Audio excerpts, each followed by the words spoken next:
Muy buenas tardes, continuando con nuestros temas de esta materia de bioseguridad y salud ocupacional, veremos ahora sobre las infecciones asociadas con la asistencia sanitaria, más conocidas como IAS.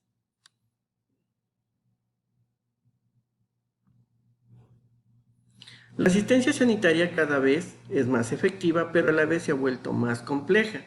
Y esto ha convertido a la seguridad del paciente en una de las dimensiones de la calidad asistenciales más valoradas en los últimos tiempos. Según la OMS, nos dice que seguridad del paciente es el conjunto de elementos estructurales, procesos, instrumentos y metodologías basadas en evidencias científicamente probadas que propenden a minimizar el riesgo de sufrir un evento adverso en el proceso de atención de salud o de mitigar sus consecuencias. ¿Pero qué son las IAS?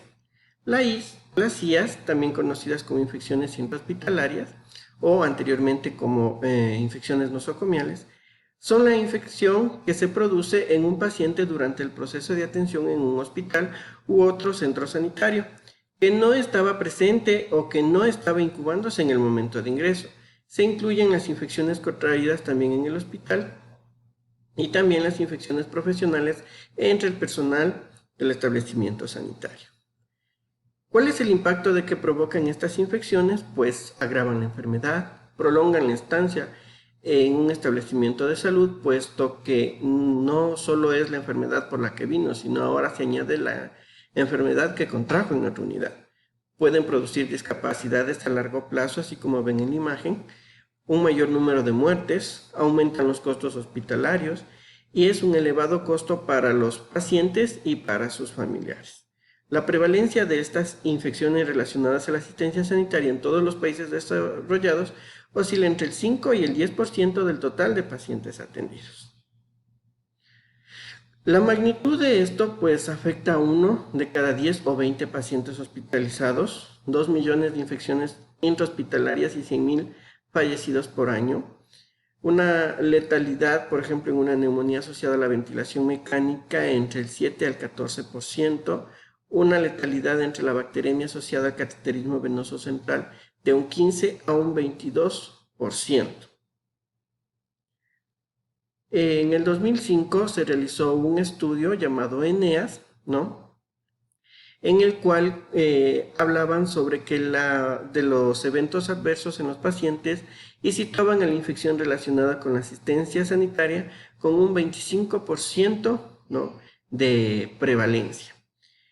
Luego, este estudio se traspasó hacia lo que es América Latina con el estudio denominado IVEAS, donde la infección relacionada con un procedimiento nosocomial era del 37.97%. ¿Cuál es el modelo epidemiológico actual de la cadena de infección? Tenemos un agente infeccioso, el cual vive y se desarrolla en un reservorio, del cual sale a través de una puerta de salida, mediante un mecanismo de transmisión, llega hacia su huésped a través de una puerta de entrada, produciendo lo que es una infección. ¿Qué es un agente causal? Los agentes causales son las bacterias, los virus, los hongos, los patógenos habitualmente oportunistas, virulencias graves, resistencia al ambiente y antimicrobiano. ¿Qué es un reservorio? Reservorio es el lugar donde los microorganismos viven y se reproducen. Estos reservorios pueden ser animados, como pacientes, el personal, o inanimados, como es el ambiente o la unidad del paciente donde éste es atendido. Tenemos las puertas de salida, ¿no?, tales como la piel no intacta, la vía respiratoria, la vía intestinal, ¿no?, y la urinaria. ¿Cuáles son los principales modos de transmisión de los gérmenes asociados a la atención en salud? Tenemos el principal, que es el contacto directo, que es el reservorio, son los pacientes o los trabajadores de la salud, y esto es mediante el contacto físico directo entre la fuente y el paciente, como por ejemplo al dar la mano, al bañar un paciente, a la palpación abdominal, al contacto con el trabajador con sangre u otros fluidos corporales de un paciente a través de lesiones de la piel.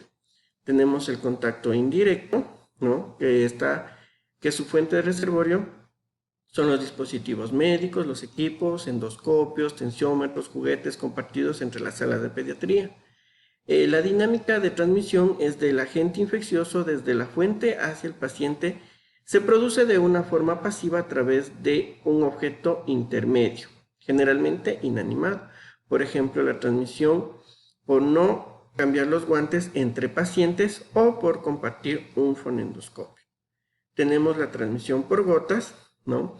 Que es una transmisión mediante la cual se transfiere el germen a través del aire cuando la fuente y el paciente se encuentran cerca. Por ejemplo, la transmisión al estornudar, hablar y toser.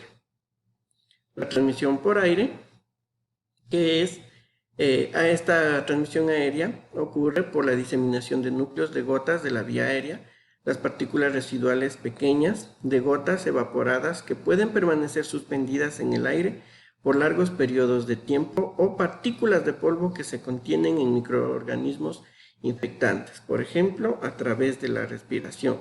Algo muy famoso de esta transmisión, por ejemplo, la tuberculosis. La transmisión por vehículo común, que se transmite a través de alimentos, agua, medicación.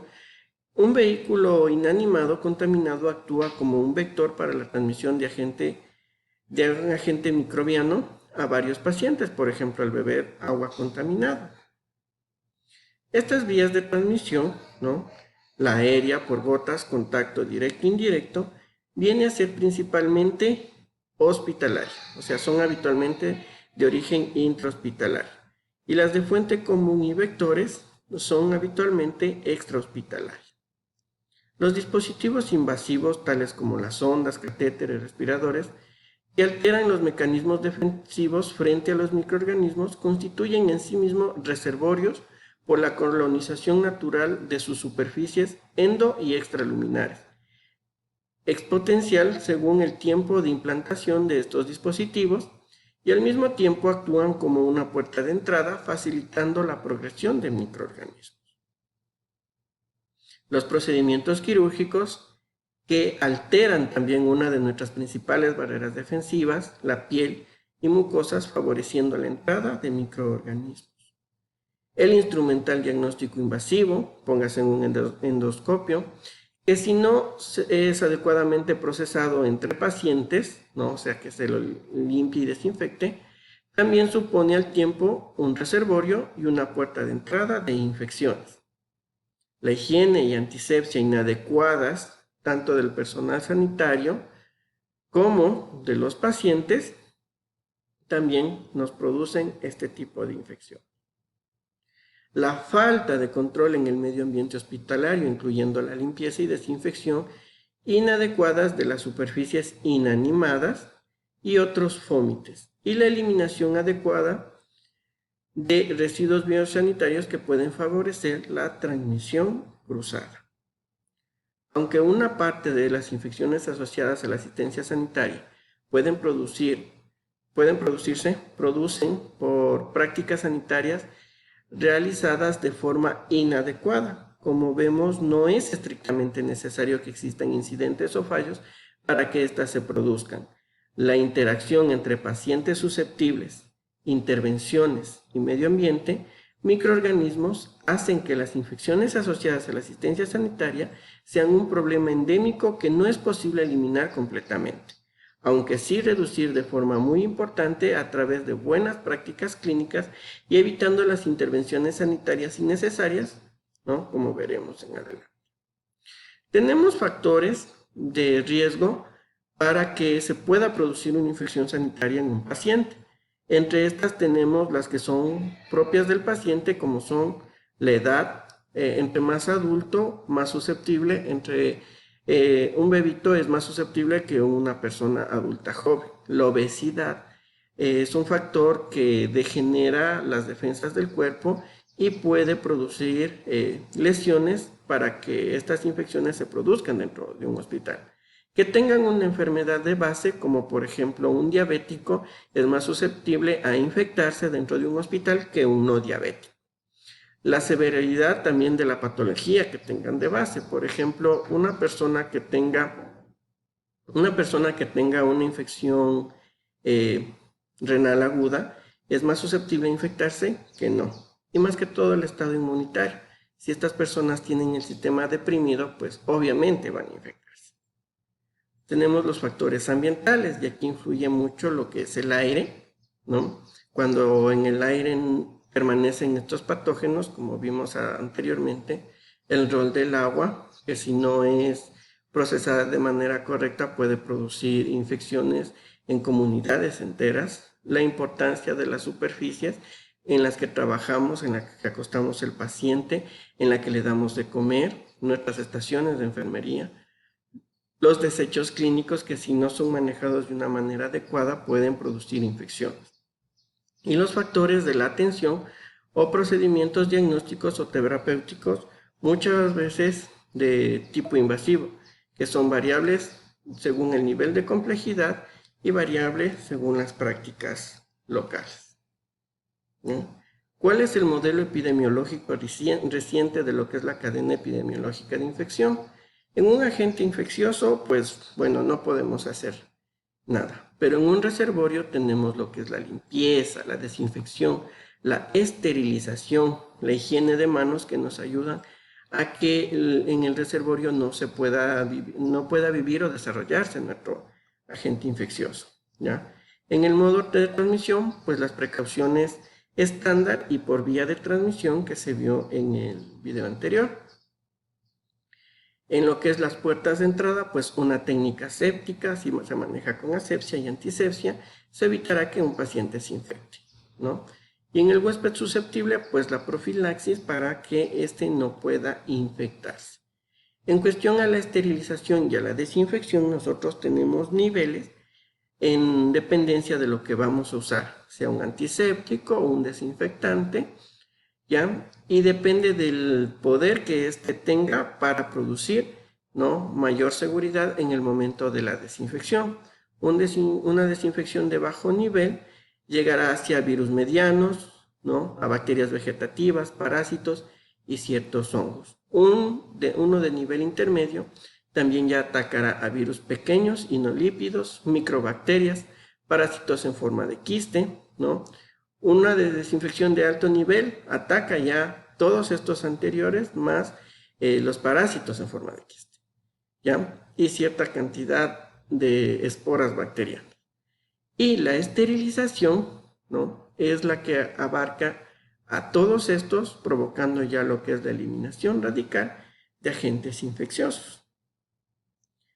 Para nosotros poder cubrir o evitar infecciones dentro de un centro sanitario, tenemos lo que es el área de aislamiento, en donde tiene una doble puerta, un acceso restringido, ¿no?